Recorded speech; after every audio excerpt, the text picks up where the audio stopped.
안녕하세요. 바이브 캠프 AI 호라이즌 뉴스레터입니다. 오늘은 11개의 주요 소식을 전해드립니다. 지금 시작하겠습니다. 빅테크 동향 소식입니다.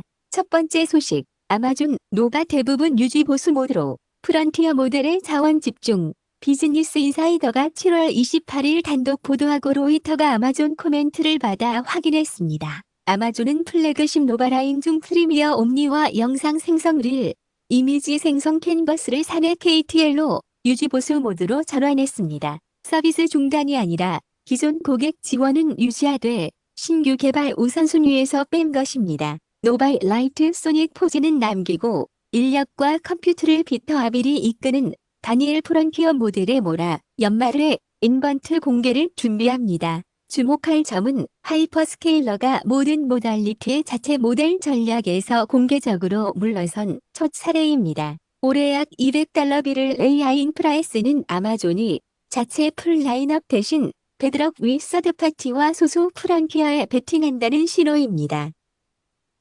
반도체와 칩 소식입니다. 두 번째 소식, 중국 자국산 이머전 더블 양산 착수 2026년 5대 2027년 20대 로이터가 7월 28일 단독 보도했습니다. 2023년 설립된 국유기업 상하이 아이성라 전자기술그룹 등록자본금 70억 위안이 자국산 이머전 더블 노광 장비의 소규모 양산에 착수했습니다. 2026년 약 5대, 2027년 약 20대가 목표이고 첫 물량은 연내 스믹 화흥반도체 CXMT에 인도될 예정입니다. 에스몰은 올 상반기 순매출의 약 16%를 중국에서 거뒀는데 보도 직후 주가가 8% 급락했다가 1.6% 하락으로 진정됐습니다. 주목할 점은 공급 측에서 벌어진 사건입니다. JP모건 지적대로 연 5대는 에스몰 수주잔고에 비하면 미미하지만 중국이 노광 병목을 자력으로 뚫는 시간표가 앞당겨졌다는 점이 메모리 파운드리 공급 과잉 리스크의 새 변수입니다.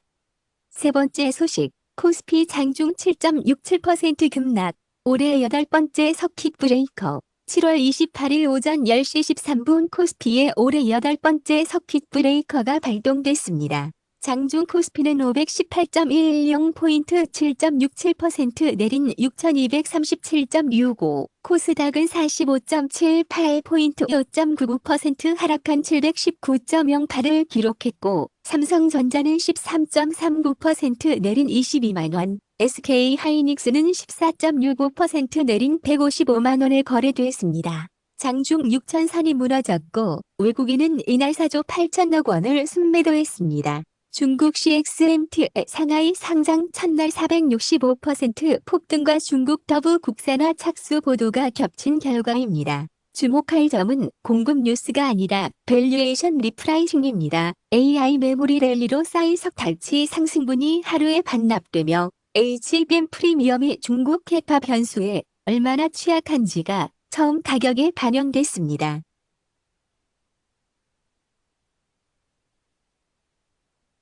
데이터 센터 소식입니다. 네 번째 소식, 메타 블랙록, 엘페소 1GWAI 데이터 센터 JV, 개발비 $14비, 메타가 7월 28일 I 공시로 텍사스 엘페소의 컴퓨트 용량이 LGW 규모 AI 데이터 센터 캠퍼스를 블랙록 운용 펀드와 공동 개발한다고 발표했습니다. 총 개발비는 약 $14비이고 지분은 블랙록 80%, 메타 20%입니다.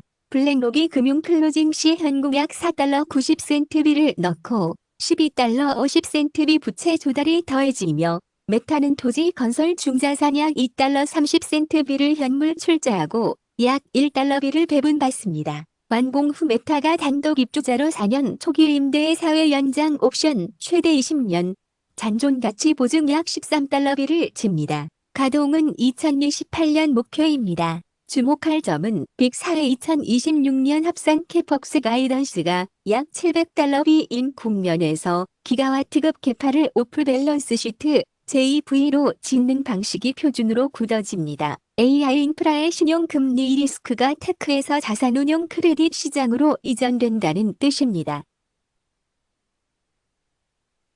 다섯 번째 소식, AMD, 코어 사이언티픽 530MW 15년 임차, 기본 계약 매출 $14비, 코어 사이언티픽이 7월 28일 2분기 실적과 함께 AMD와의 인프라 파트너십을 공개했습니다. AMD가 5개 사이트 약 530MW를 15년간 임차하며 기본 계약 매출은 $14비를 넘습니다. 첫 인도는 2027년 상반기, 530MW 전량은 2028년 말까지입니다. AMD는 추가 EGW를 우선 예약할 독점 권리를 확보해 최대 2.5GW까지 확장할 수 있습니다. 이번 계약으로 코어 사이언티픽의 임대 확정을 아이캡하는 약 1.1GW 잠재 계약 매출 $24 이상로 2배가 됐고 7월 중순 기준 과금 용량은 437MW입니다. 주목할 점은 AI 데이터 센터의 앵커 테넌트가 엔비디아 하이퍼스케일러를 넘어 AMD로 확장된다는 신호입니다. 다만 $14비는 15년 누적 기본 계약 매출이고 추가 EGW는 확정 발주가 아닌 예약 권리라는 점은 할인을 읽어야 합니다.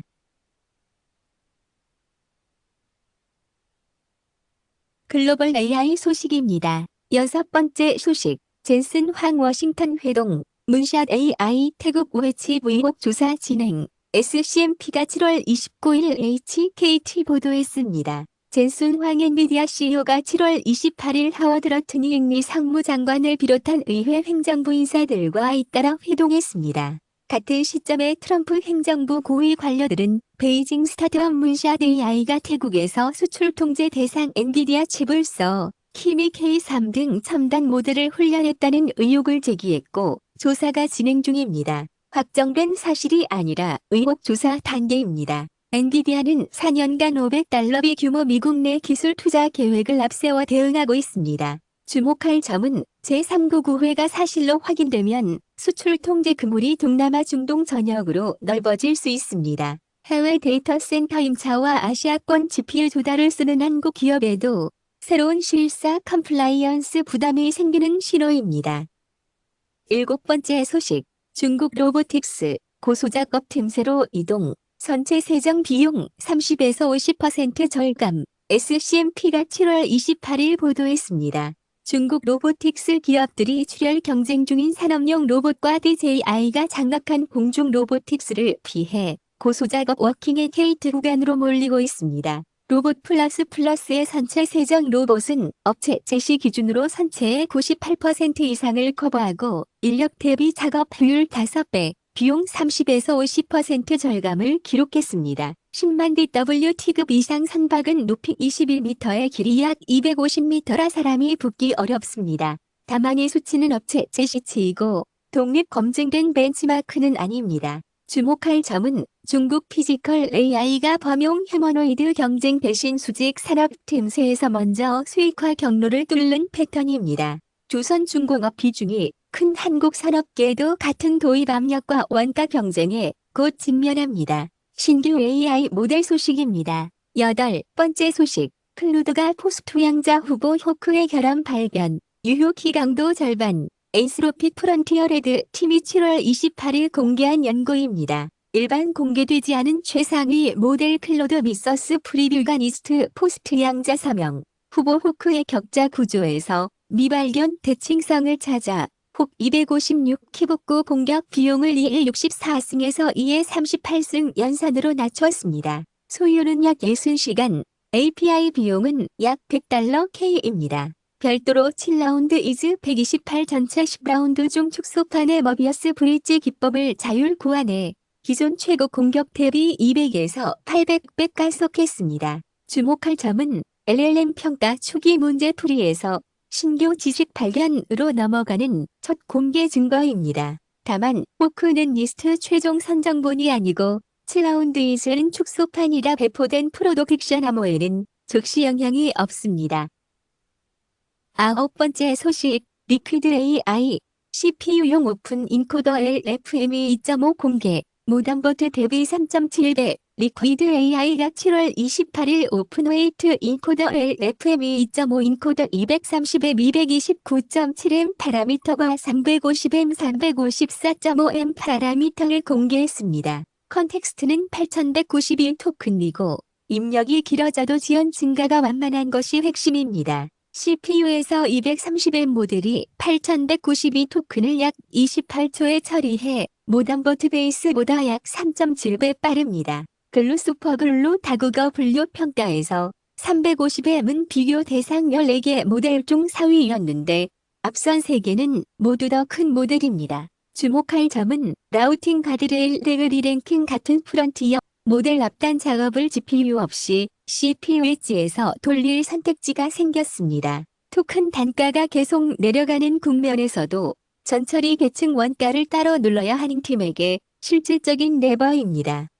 정책과 규제 소식입니다. 10번째 소식, 00CCTV 18,100대의 국산 NPU 첫 도입, 1216억 8천만원 사업, 과학기술정보통신부와 한국지능정보사회진흥원이 7월 28일 국산 NPU 기반 AI CCTV 전원 사업을 발표했습니다. 올해 총 116억 8천만원 국비 100억 원으로 00CCTV 약 18,100대의 관제센터 서버에 리벨리온 디벡스, 모빌린트 NPU를 탑재합니다. 수요기관은 공모로 경상남도 산불 홍수 탐지, 울산광역시 산업단지 안전 치안, 한국도로공사 고속도로 돌발, 상원 탐지가 선정됐습니다. 관제요원의 유관 감시를 AI 실시간 영상 분석으로 바꾸는 구조이며 매년 수요기관을 공모해 확대할 계획입니다. 주목할 점은 국산 NPU 3사가 처음으로 대규모 공공 레퍼런스를 확보했습니다. 정부가 초기 수요를 직접 만들어주는 산업정책이자 지방정부 공공기관 대상 상시 조달 파이프라인이 열린다는 신호입니다. 11번째 소식, FCC, 중국산 로봇 인버터 신규 기기 인증 차단, 공표 즉시 발효. 미국 연방통신위원회 FCC가 7월 28일 오후 아직 출시되지 않은 중국산 휴머노이드 사족보행 로봇과 커넥티드 전력 인버터의 신규 기기 인증을 막는 조치를 공표했고 즉시 발효됐습니다. 전면 수입 금지가 아니라 미출시 신규 모델의 인증을 차단하는 방식이며 이미 승인된 모델에 대해서도 FCC가 인증을 취소할 권한을 보유한다고 명시했습니다. FCC는 이 기기들이 공급망 취약점과 핵심 인프라 사이버 보안 위험을 만들 수 있다고 밝혔고 부품 단위 허점을 막는 후속 규칙안도 함께 처리했습니다. 주목할 점은 미국 AI 데이터 센터의 전략 로보틱스 조달망이 재편됩니다. 글로벌 휴머노이드 점유율 20% 안팎인 유니트리와 인버터 1위 쌍구로가 미국 신규 시장에서 밀리며 비중국 공급사의 반사이익 여지가 생깁니다.